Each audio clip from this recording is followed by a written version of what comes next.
Hi guys, welcome back to Office Hours. My name is Delia Valdez, and today I'm here with Delia Briones. So why don't you go ahead and fill me in?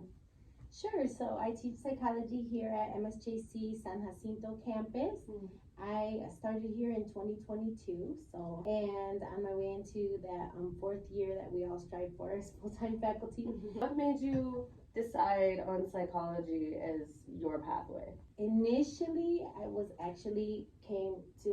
grew up in Michigan, and I came to California to study Chicano studies. That's what I really wanted, was interested in. I could have had the opportunity to go to Michigan State University, go Spartans, but I didn't end up going there at the time because they didn't have, and I'm dating myself because they have a program now, but they didn't have a Chicano studies program. And so I was like, no, I'm gonna go to California. I moved out here with my grandma, and that's what I studied initially. And then along the way, I got seduced by psychology. I had some amazing psychology instructors, and everything they talked about was just so interesting to me. I'd find myself reading through the psychology textbook for like free time, like not even, for fun, you know. The more classes I took, the more I liked it. And then how I learned how broad the field is. So some of them are like, the very cognitive stuff or perception. But I eventually found social personality psychology, which is like right up my alley. Yeah, really, really interesting stuff. Coolest, most well-known studies are usually from the social psychology. Things that we've learned so much about and that apply to all human beings. And so I still get excited teaching it and talking about it because I think it really helps us to become more self-aware. Learn how to interact with others better as well. And that's, I think, a really significant, important part, right, of psychology. So I'm a little biased, I know, but I think it's important for everyone. I believe the same thing. Like I said, I'm a major as well in psychology, and my biggest thing, it would be the social perspective and the underlying reasons behind things. Teacher in in high school, Mrs. Killebrew. Yeah, shout out to her. She got me she got me into it so much, and I fell in love with it. So what is your background when it comes to like credentials? Like you came from Michigan State and then you got your master's? I came out here right after high school, and then I started college here. So I went to LAVC and finished my basically AA. And then from there, I transferred to Cal State Northridge, and so that's where I got my BA from. There, I actually went directly into PhD program, and that was out here, UC Riverside. So that's a 5-year program. Yep, and in that program, I got my master's on the way first 2 years, and then after that, my doctorate. So. Oh my gosh, you can do that. You can do that. A lot of students don't know that. PhD program, going straight into it, actually has a lot of benefits because a lot of the PhD programs have funding where master's programs don't. So you can apply for financial aid, right? But a lot of the PhD programs, if you're able to get in, then they'll fund you for those 5 years. Of course, I had to have the right grades, I had to have experience, I had to have great letters of recommendation to be competitive. A few moments later. Commercial break, but we are going to come back and talk about the PhD because other than just psychology, I know we're talking about psychology, we should stick with it, we're loyal, but I want to know if this is something available for students in every... Yes. What happens is that students usually think they have to apply for the master's first, or some students don't want to apply for PhD. That's seems like too much, too fast, right? In order to be eligible for PhD, you have to be probably around 3.5 GPA. So it really requires preparation now. And that's one of the reasons I wanted to teach at junior college, because if students know that at your level, then you have time to prepare yourself so that you are so that you are ready when that time comes, because academia is always about thinking ahead. Everything is kind of like a year in advance. My cousin actually, who also has a PhD, other Dr. Briones, and she got hers from UCLA in biology. Shout out to my prima, Dr. Marisa Briones. She told me about a program that was sponsored by the NIH, and right now the NIH is getting cut left and right. National Institutes of Health. We knew that. Yeah, it's getting cut, but it's getting cut left and right because, federal funding right now, unfortunately, for research is not the best.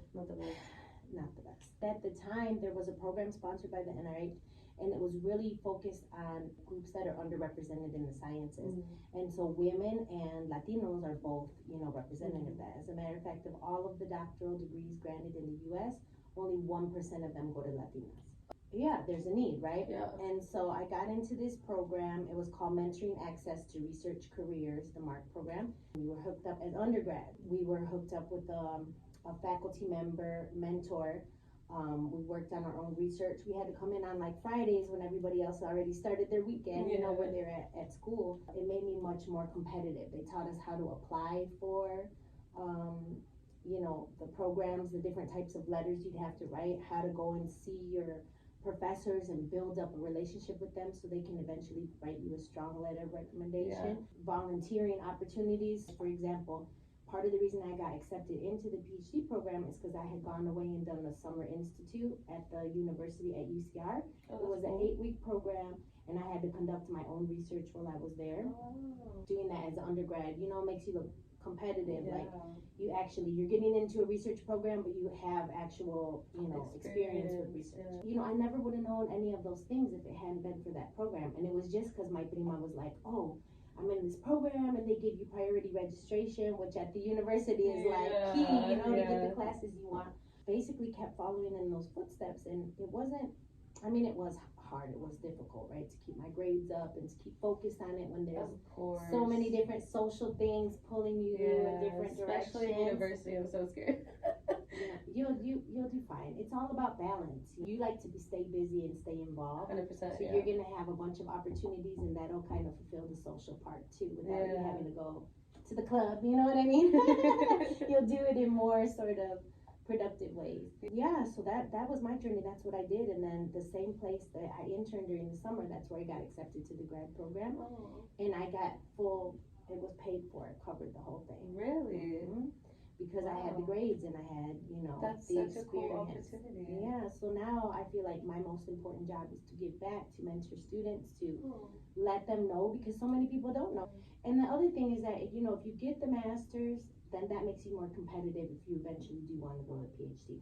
And now it seems like, to be competitive, you almost, in psychology especially, I would say, you kind of have to have at least that master's degree to be competitive. But,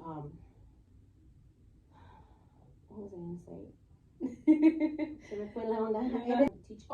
That when you get to, if you are going to teach at the community college level or any college level, basically they have a set salary schedule, and that it's based on years of experience and education. So you start at a different step if you have a doctorate. If you have that, then you automatically start like 3 steps above the master's. Really? Yeah, students think, okay, master sounds less intimidating, but if you're capable of a master's, you're capable of a PhD, in my opinion. It's really, once you get to that point, it's more about perseverance. You obviously have enough intellect to have gotten you that far.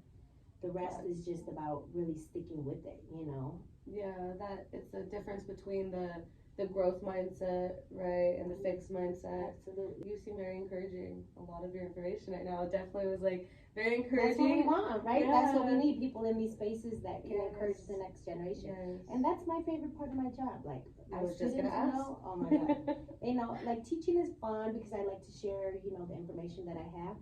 But it's also like the practical knowledge and advice, I think, is so important. And so many, especially I'm a Puente mentor, and like so many of the students in our community are first generation to go to school, so they can't ask their parents. They don't have that guidance. And I've been through that. I know what it's like to feel like imposter effect. Like, I'm the only one here who thinks like me and looks like me, and do I even belong here? Right? When you get into those spaces, it challenges you because you weren't necessarily equipped with it. Your parents showed you what they know, but if they've never been there. And then the other thing that happens a lot of times in our communities is parents, even though they're meaning well, might actually discourage you. Like, why do you want to get so much schooling, right? Like, if you go out into those uncharted waters, I can't be there to take care of you and help you and guide you because I have no experience with that. Like and it's forest scary. at night. You don't know which. Exactly, and you feel like that's what you feel like you're sending your baby out to, Yeah. to shark-infested water. Finding the right mentors along the way, the people who can guide you, who've been there, who know that, who have your back, because you have to watch out for people that, look like a mentor but don't really have your back. Just take it one step at a time. Students get overwhelmed like, oh my God, I can't even think about grad school because, I'm just trying to survive the classes I'm in right now. It's also like, acknowledge that you're surviving right now, that you're doing it, that you're taking steps, that you're turning in assignments, and then push yourself to do a little more. Go visit your professor in office hours before the semester ends. Yes, please visit office hours. It does actually make an impact, 100%. It makes a huge impact because we are people too. And so if you are grading a paper and you actually know the student who it is and you like them and they come to visit you during office hours and you see they're making an effort, you're going to take that time to put a little bit more notes on their paper. Or, maybe let them, where if it's on balance on the knife, is this a C or a B? Okay, I'll go ahead and give them the B because, I know this student is making an effort. Academia is all set up on somebody vouching for you. So you have to have somebody who's willing to say, yes, give this person a chance, they deserve it, here's these 5 reasons why. But it starts with you. You have to make those connections. Definitely make the connections, put in the work, persevere, and not give up, and visit Dr. Briones in her office hours because she knows a lot, and now I'm going to bug her for the rest of my life as my mentor. Can I give you my application to be my mentor? Absolutely. I'm going to go ahead and close it there because you gave us so much helpful information, and I hope everyone takes heed on that advice. And does all that good stuff, and thank you for your dedication to your craft and your students. For sure. Thank you. Go Eagles. Bye.